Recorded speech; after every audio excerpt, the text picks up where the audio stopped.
નમસ્કાર, કેમ છો બધા? અવાજ નથી આવતો. કેમ છો બધા? ખૂબ સરસ. વાહ, આજે મારો ગોયાણી પરિવાર એકત્રિત થયો તે બદલ મને ખૂબ જ આનંદ છે. સ્નેહ અને મિલન. સ્નેહ એટલે પ્રેમ અને મિલન એટલે પ્રેમથી મળવું. અહીં ઉપસ્થિત પરિવારજનો, મહેમાનો, વડીલો અને ભાઈઓ, આ ગારિયાધાર તાલુકાની મોટી વાવડી ગામની દીકરી ગોયાણી કશિશના મધુર વંદન. આજે હું તમને લગ્નના ખોટા ખર્ચા અને દેખાદેખી વિશે કહેવા માંગુ છું. જીવનરૂપી રચના બે છે, સ્ત્રી અને પુરુષ, કે જે લગ્ન પ્રસંગથી નવા જન્મોજન્મના સંબંધો સાથે જોડાય છે. આજે આ વિષય ઉપર મારે મારા હૃદયની પીડા, વિચારો આપ સમક્ષ રજૂ કરવા માંગુ છું. ચર્ચા ચર્ચીનું થશે પાલન, ચર્ચા ચર્ચીનું થશે પાલન, તો આ દીકરી સદાય રહેશે ઋણી. કોણ જાણે આ સમાજની કેવી રીત છે, તો એ લગ્ન પ્રસંગ ઉછળણી તો સાવ અનોખી જ છે. હું જ્યારથી સમજણી થઈ છું ને, ત્યારથી આ વિચાર મારા મગજમાં આવ્યા જ કરે છે કે શું કુદરતની એવી રચના છે કે વરઘોડો કાઢવો જ પડે.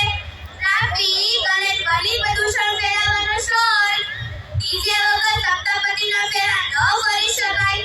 આપણા પેટની ભૂખ માત્ર ને માત્ર 80 કે 100 ગ્રામની હોય છે, તો તેમાં 600 કે 800 રૂપિયાની ડીશની શી જરૂરિયાત છે? નવયુગલોની પ્રીત તો પાલવડે બંધાય તો એ ચોરીનો માળો લાખોમાં કેમ લખાય છે? શુભ પ્રસંગે દીકરીને પાર્લરમાં તૈયાર થવાનો શોખ તેમને પ્રાણતા સપના જોયા હોય, ત્યારે મોર સાજે ઉગમના દેશના ગીતો ગવાય છે, ત્યારે ડીજેના પડઘા કેમ સંભળાય છે? શું મામેરું વધાવવું જ પડે? સોશિયલ મીડિયા ઉપર એક પોસ્ટ ખૂબ જ વાયરલ થયો હતો. મામેરાની વિધિ સમયે મામેરું વધાવતા એક બેનની આંખમાંથી આંસુ આવ્યા.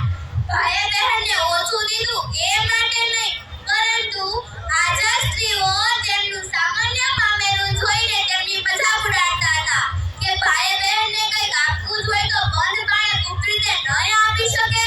સમાજમાં ઢંઢેરો પીટીને ગામને બતાવવાની શી જરૂરિયાત છે? હવે તો કંઈક અલગ જ. વાના રસમ, પીઠી રસમ, મહેંદી રસમ અને વળતું ત્રિવેણીની શી જરૂરિયાત છે?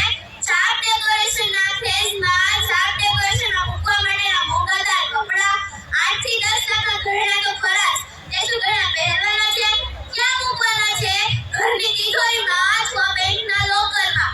આજે બેંકના લોકરમાં કરોડોનું સોનું જોવા મળે છે. એટલે જ તે આપણા દેશની ઇકોનોમીની નીચે આવે છે.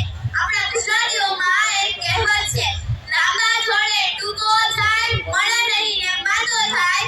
સ્વાભાવિક વાત છે કે પૈસાદાર લોકો, અમીરવડ લોકો મોંઘાદાર કપડાં ખરીદી શકે છે, જ્યારે નાના માણસો જો તેની રહેશેથી વધારે કરવા જાય ને તો મુશ્કેલીમાં મુકાઈ જાય છે.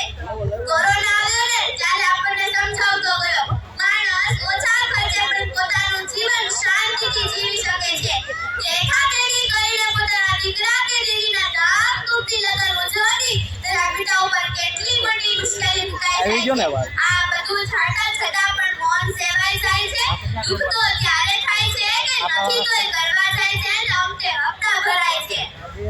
અરે હું તો નાના મોટે મોટી વાત કહેવા માંગુ છું કે પોતાના પૈસાની પકોડી ખાતા હોય તો પ્લેટમાં રહેલું પાણી પણ પી જાવ છો, આઈસ્ક્રીમ ખાતા હોય તો ઢાંકણું પણ ચાટી જાવ છો, તો પછી કોઈકના લગ્નનું આમંત્રણ આપ્યું તો બગાડ કરશો નહીં.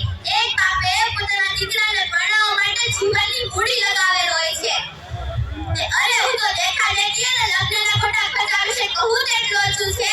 તેના માટે મારા શબ્દો ઘટે, પરંતુ સંબંધ મર્યાદાને ધ્યાનમાં રાખીને છેલ્લી પંક્તિ કહીને હું મારી વાણીને વિરામ આપીશ. ભલે ને દુનિયા મારી સામે હોય, ભલે ને દુનિયા સામે હોય, નથી જરૂર કોઈ હથિયારની, બસ જરૂર છે તો મારા લાગણીશી ગોયાણી પરિવારની, બસ જરૂર છે તો મારા લાગણીશી ગોયાણી પરિવારની. દુઃખ તો એને પૂછો જેને કહેવા જ નથી પરિવાર, દુઃખ તો એને પૂછો જેને કહેવા જ નથી પરિવાર. પણ હું નસીબદાર છું કે મને આવો લાગણીશી પરિવાર મળ્યો